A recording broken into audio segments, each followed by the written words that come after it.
দেখেন এটা একটা ছোট নদী। সেই ছোট নদীটা এখন সেই বিলীন হয়ে যাওয়ার মতো হয়ে গেছে। তো এই জায়গাটায় আমি আপনাদেরকে ঘুরে ঘুরে ঘুরে ঘুরে দেখাবো, আপনারা পুরো ভিডিও জুড়ে থাকেন। আমি কথা দিচ্ছি আপনারা খুবই স্পেশাল কিছু দেখতে পারবেন আজকের এই ভিডিওতে। তো আপনারা দেখতে থাকুন এবং এই যে এখান থেকে আপনারা খেয়াল করেন দর্শক বন্ধু, ভালো করে খেয়াল করেন যে এখানে একটা লোক, একটা বয়স্ক মতো লোক সাঁকু দিয়ে পার হচ্ছে।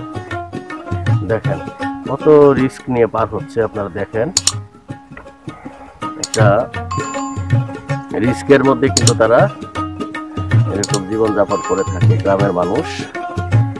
তো এই জিনিসটাই আমি আপনাদেরকে খুব কাছ থেকে দেখাচ্ছি, ভালো করে খেয়াল করেন। এবং নদীটা দেখেন এখান থেকে মানে একবারে মরে গেছে। কিছুদিন আগে আসছিলাম আমি, এই জায়গাটা পর্যন্ত পানি ছিল, এই জায়গাটা পর্যন্ত পানি ছিল, যে কাদা দেখতেছেন না, এই জায়গাটা পর্যন্ত পানি ছিল। আর আজ দেখেন কি করুণ দশা। আর ওই দূরে দেখেন, খেয়াল করে দেখেন, দূরে দেখেন মানে সূর্যোদয় হচ্ছে। তো এখান থেকে আমি দেখাচ্ছি আপনাদেরকে, খুবই সুন্দর দেখা যাচ্ছে বিষয়টা। তো আমি ঘুরতে পছন্দ করি, খোলা চোখে আমার যেটাই চোখে পড়ে সেটাই আমি আপনাদেরকে দেখাই। তারই ধারাবাহিকতায় আপনাদেরকে আমি দেখাচ্ছি।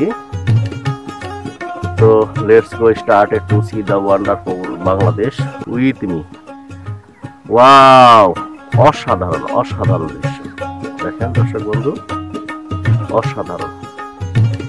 আমি যদি আরেকটু সামনে দিয়ে আপনাদেরকে দেখাই, আপনারা বুঝতে পারবেন। এখানে জায়গাটা কিন্তু খুবই ঢালু, দেখছেন, খুবই ঢালু একটা এলাকা। এটা হচ্ছে অ্যাকচুয়ালি একটা পাহাড়ি নদী, ঠিক আছে। সেই পাহাড় থেকে চলে আসছে।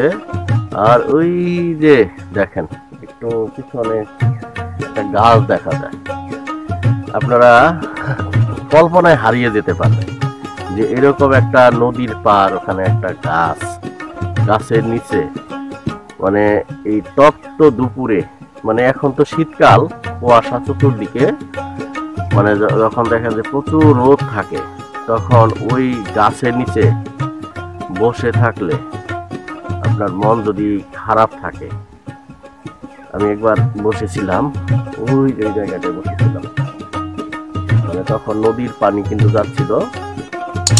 বসে বসে যদি আপনারা এই নদীর পানির দিকে তাকায় থাকেন, দেখবেন আপনাদের কল্পনার পাখাগুলি কিন্তু আস্তে আস্তে ডানা মেলবে, ঠিক আছে।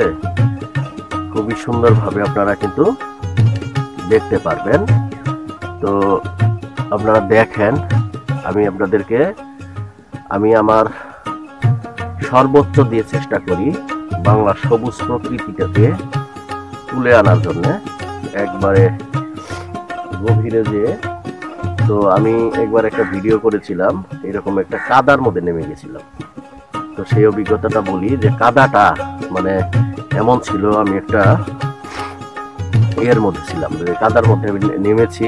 নামার পরে আমি মনে করেছি যেখানে পা দিলে সম্ভবত আমি পার হয়ে যেতে পারবো। মানে ওটা ছিল একটা, ওটা কি বলা হয়, মানে চূড়াবালি না, এই ধরনের একটা কাদার মতো একটা বিষয় ছিল, ঠিক আছে।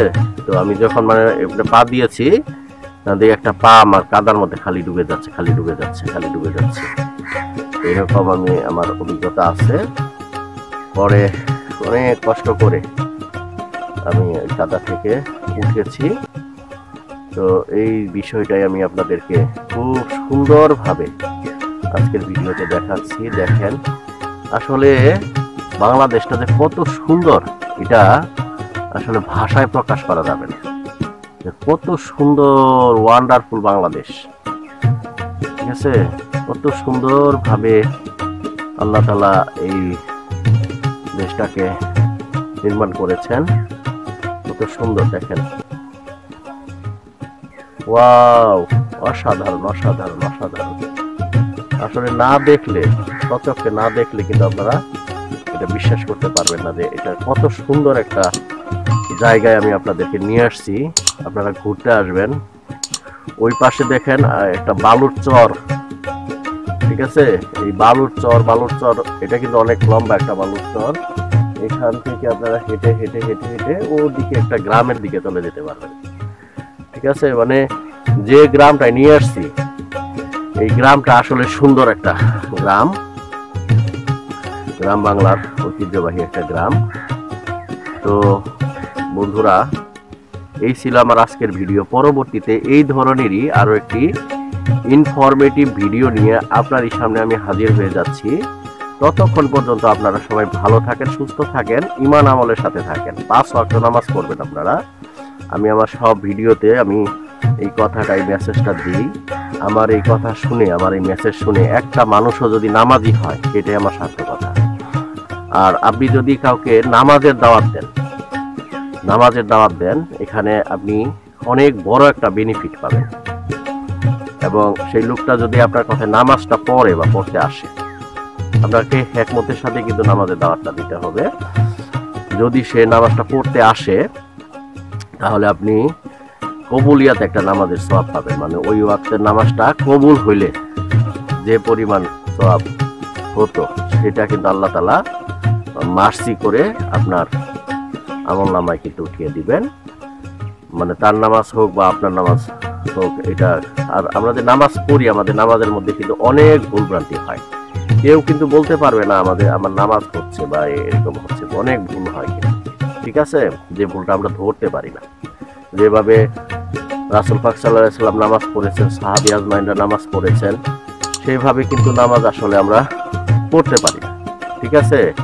এই জন্যে আমাদের কিন্তু নামাজে সালাম ফিরানোর পরে আল্লাহু আকবার, আল্লাহু আকবার, আল্লাহু আকবার, আস্তাগফিরুল্লাহ, আস্তাগফিরুল্লাহ, আস্তাগফিরুল্লাহ, এগুলি 3 বার কিন্তু, মানে এই তাকবীরগুলি, এই ঘোষণাগুলি কিন্তু আপনার 3 বার দিতে হবে। আস্তাগফিরুল্লাহ মানে আমার যেভাবে নামাজ পড়ার কথা ছিল সেভাবে পড়তে পারলাম না। তো যাই হোক, অনেক কথা হলো। যারা চ্যানেলটি সাবস্ক্রাইব করেন নাই, প্লিজ সাবস্ক্রাইব করে পাশে থাকা বেল বাটন অল প্রেস করে দিন। আর শেয়ার করে দেন আপনাদের বন্ধু বান্ধবদের ফেসবুক টাইমলাইনে, তারাও যেন এই ভিডিওটি দেখে সমানভাবে উপকৃত হতে পারে। আজ এখানে রাখছি। আর যারা পেজ থেকে দেখতেছেন, পেজটাকে ফলো দিয়ে রাখেন। Thank you for watching. আল্লাহ হাফেজ।